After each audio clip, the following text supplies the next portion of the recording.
नमस्कार दोस्तों, स्वागत है आप सभी का रिपोर्ट वाला 24 में। आज मैं जहां हूं यह बनारस कोर्ट है और बनारस कोर्ट में मैं उसी मामले को लेकर के हूं जो बनारस का सबसे चर्चित मामला है, जो बनारस को पूरी तरीके से शर्मसार कर चुका है। आज मैं बनारस कोर्ट में हूं और मैं आज इनसे बात करने जा रहा हूं। मेरे साथ हैं विवेक शंकर त्रिपाठी जी, जो कि बनारस सेंट्रल बार एसोसिएशन के पूर्व अध्यक्ष हैं और यहाँ के वरिष्ठ अधिवक्ता हैं। लगातार इस मुद्दे को लेकर के ये जो है विरोध कर रहे हैं। कल यहाँ पर इसके खिलाफ जो है हड़ताल भी हुआ था और लगातार इसको लेकर के न्याय की मांग की जा रही है कि किसी भी तरीके से मैनेजमेंट के खिलाफ कार्रवाई होनी चाहिए। इससे जुड़े कुछ जो विधिक पहलू हैं मैं उस पर बातचीत करूंगा। हमारे साथ वरिष्ठ अधिवक्ता हैं विवेक शंकर त्रिपाठी जी, मैं इनसे जानूंगा। सर नमस्कार, स्वागत है आपका रिपोर्ट वाला 24 में। सर सवाल यही है कि इसमें जो अभी कार्रवाई हो रही है उसे लेकर के आपकी क्या टिप्पणी है? देखिए, प्रथम सूचना रिपोर्ट दर्ज हो गई है और कमिश्नर महोदय के आदेश से एसआईटी का गठन हो गया और एसआईटी अपनी जांच कर रही है। अब आगे की क्या स्थिति होगी, एसआईटी को 7 दिन में रिपोर्ट देना है कमिश्नर साहब, और जब तक उधर से कोई अधिकृत वक्तव्य नहीं आ जाता है रिपोर्ट प्राप्त करने के बाद, तब तक तो सारे लोग हवा में है क्या हो रहा है क्या नहीं हो रहा है, क्योंकि प्रकरण एक संवेदनशील है, बच्ची से जुड़ा मामला है और एक बड़ी घटना हो गई है बलात्कार की सनबीम स्कूल में। तो इसलिए कोई भी अभी कुछ भी अधिकृत रूप से टिप्पणी करने की स्थिति में नहीं है। लेकिन एक बड़ा सवाल है कि आखिर यह घटना विद्यालय परिसर में हुई तो हुई क्यों? क्या हमारे बच्चे विद्यालय में भी सुरक्षित नहीं हैं? क्या विद्यालय का मालिक या निदेशक बच्चों को सुरक्षा दे पाने में असमर्थ है, असफल है? तो ये सारे जो सवालात हैं, क्या केवल धन उगाही का एक अड्डा बन गया है विद्यालय? क्योंकि विद्यालय को तो घर के बाद हम लोग सबसे सर्वाधिक सुरक्षित स्थान मानते हैं, जहां हम लोगों के बच्चे नौनिहाल जो है, हम लोग निश्चिंत भाव से रहते हैं कि नहीं बच्चा विद्यालय गया है तो वहाँ उसके जीवन के साथ कोई ऐसी परिस्थिति नहीं आएगी, संकटापन्न स्थिति उसके जीवन पर नहीं उत्पन्न होगी। लेकिन विद्यालय परिसर में इस प्रकार से एक स्वीपर के द्वारा बलात्कार की घटना कारित कर दिया जाना, उसके बावजूद विद्यालय प्रबंधन के द्वारा मामले को दबाने का प्रयास किया जाना। दोपहर की घटना है, बच्ची 1:30 बजे आती है, अपनी मां को बताती है, तब उसके बाद घर वाले हलचल में आते हैं, शॉकिंग उसमें मूड में आ जाते हैं कि मेरे बच्ची के साथ क्या हुआ, प्रयासरत हो जाते हैं कि नहीं इसकी FIR कराई जाए। विद्यालय प्रबंधन गया कहाँ? यह तो विद्यालय प्रबंधन की जिम्मेदारी बनती है, दीपक मधोक उसके मालिक है, उनकी जिम्मेदारी बनती है कि नहीं FIR अगर उनके कर्मचारी ने कोई अपराध किया, बलात्कार की घटना कारित किया, तो सबसे पहले उनकी जिम्मेदारी बनती है, उनके प्रिंसिपल की जिम्मेदारी बनती है कि उनको प्रथम सूचना रिपोर्ट दर्ज करने के लिए और कर्मचारी के खिलाफ कार्रवाई के लिए अपनी ओर से, अपने स्तर से उनको FIR की कॉपी थाने में देनी चाहिए और प्रयासरत रहना चाहिए और पीड़िता के परिवार के साथ खड़े रहना चाहिए। लेकिन वह लोग तो मामले को दबाने में लगे थे। पीड़िता के परिजन जब लखनऊ से अधिकारियों को सूचना दिए, दबाव पड़ा अधिकारियों को, तब रात में 9:07 में इनकी FIR दर्ज होती है। क्यों? उस परिवार का क्या गुनाह है, उस परिवार का क्या अपराध है? आपके विद्यालय में उनकी बच्ची पढ़ रही है, यही गुनाह है। उसके जीवन पर कितना प्रतिकूल प्रभाव पड़ेगा, इसको कभी किसी ने सोचा है? दीपक मधोक सोचेंगे? यही हादसा दीपक मधोक की बच्ची के साथ हो जाए तो देखिए दीपक मधोक क्या करेंगे। सर ये जो जिस दिन कार्रवाई हुई, लगातार विरोध प्रदर्शन किए जा रहे थे, उसके बाद भी तमाम फोटो वीडियो जो सामने आए, इनके यहाँ रजत जयंती का कार्यक्रम हो रहा था, वो मानवीय दृष्टिकोण से, विधि दृष्टिकोण से कितना सही है कितना गलत? नहीं, इनको सारे कार्यक्रम जो इनका सांस्कृतिक कार्यक्रम या क्या रजत जयंती समारोह आयोजित था, इनको तो अपनी तरफ से पहल करके उसको जो है समाप्त कर देना चाहिए, स्थगित कर देना चाहिए कि आपके विद्यालय में आपको आपके भीतर की संवेदना मर गई, जो मानवीय संवेदना होनी चाहिए थी कि नहीं आपके विद्यालय की एक छात्रा के साथ आपके विद्यालय के परिसर में बलात्कार की इतनी बड़ी घटना हो गई है और आप अपना जो है समारोह आयोजित किए हो। ऐसी सर चर्चा है कि कल SIT ने जो है मैनेजमेंट के 4 लोगों से पूछताछ की है। ये चर्चा है, हालांकि इसकी पुष्टि नहीं है, लेकिन ऐसी चर्चा है कि वहाँ की मैनेजमेंट ने इस बात से इनकार कर दिया है कि वो हमारा स्टाफ ही नहीं था। उसके इस इनकार करने से ये पक्ष जो है कितना कमजोर पड़ सकता है? उनके इनकार करने से, उनके पीछा छुड़ाने से, अपनी जवाबदेही और अपनी जिम्मेदारियों से सनबीम स्कूल के लोग या उसके मालिकान बच नहीं सकते। ऐसे तमाम साक्ष्य हैं। बच्ची का जो बयान है पीड़िता ने अपनी माँ से सबसे पहले जा करके घर वालों से बताया, तो कहाँ के लिए बताया, किस व्यक्ति के लिए बताया? इसी व्यक्ति के लिए बताया ना कि जो आज जिला कारागार में निरुद्ध है, बलात्कार का मुलजिम बनते, उसी के लिए बताया ना।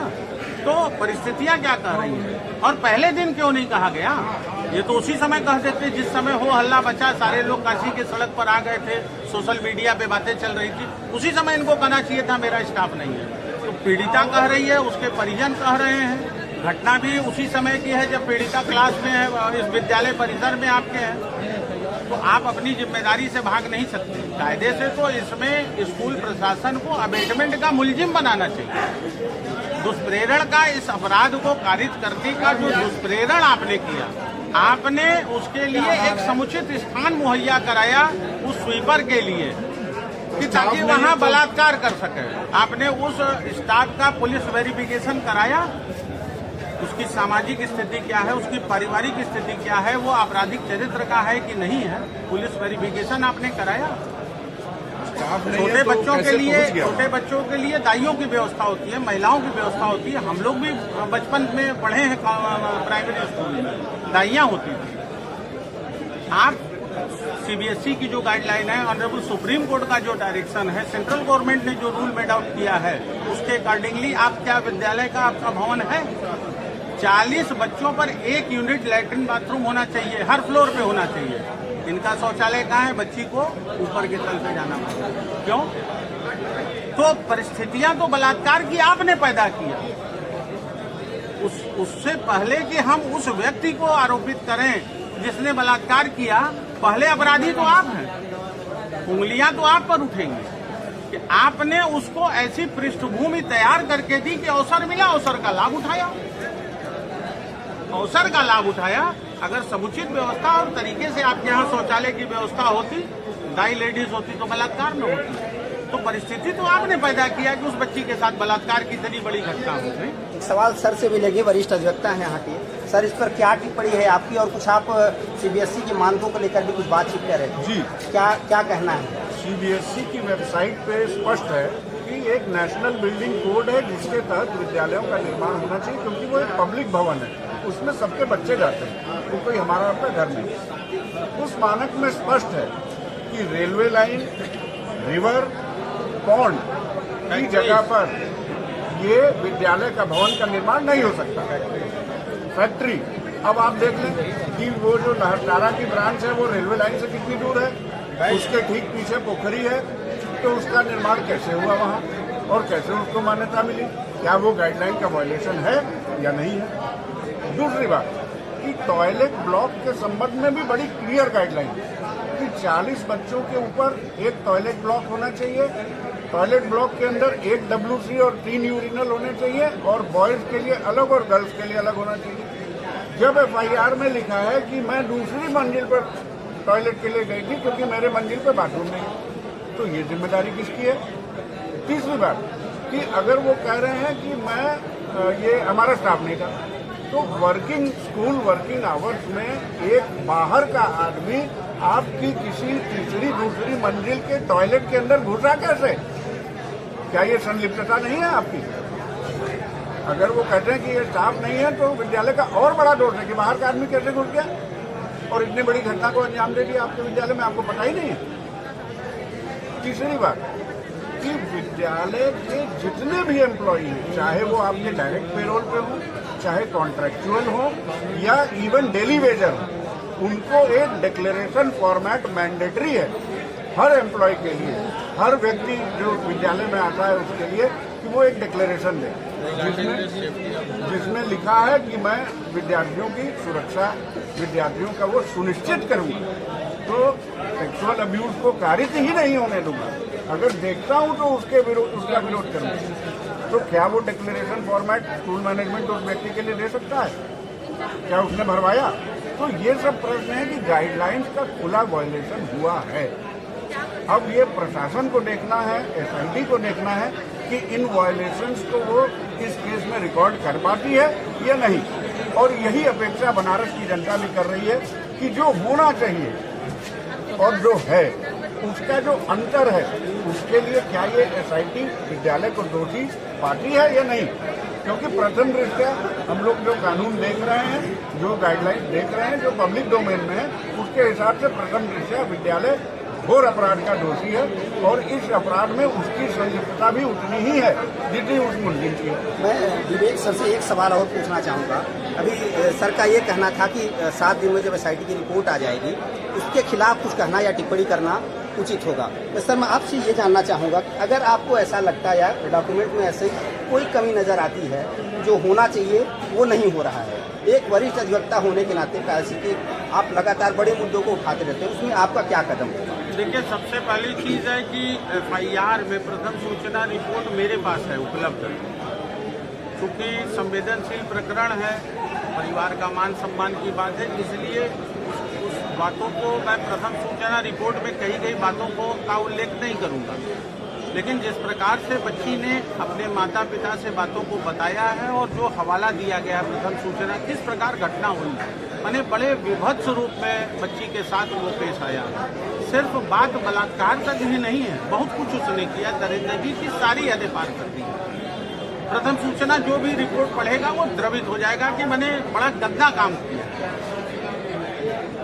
तो अब जब एसआईटी की, और सबसे बड़ी बात है कि अभी पीड़िता का 164 का बयान नहीं है, 164 का भी बयान होना है, वो मजिस्ट्रेट के सामने अपनी बात रखेगी, उस बयान को कलमबंद किया जाना है, तभी चीज़ें और भी स्पष्ट खुल के परत दर परत चीज़ें अब खुलती जाएंगी धीरे धीरे। अभी तो 2-3 दिन हुआ है घटना को हुए, विवेचना चल रही है।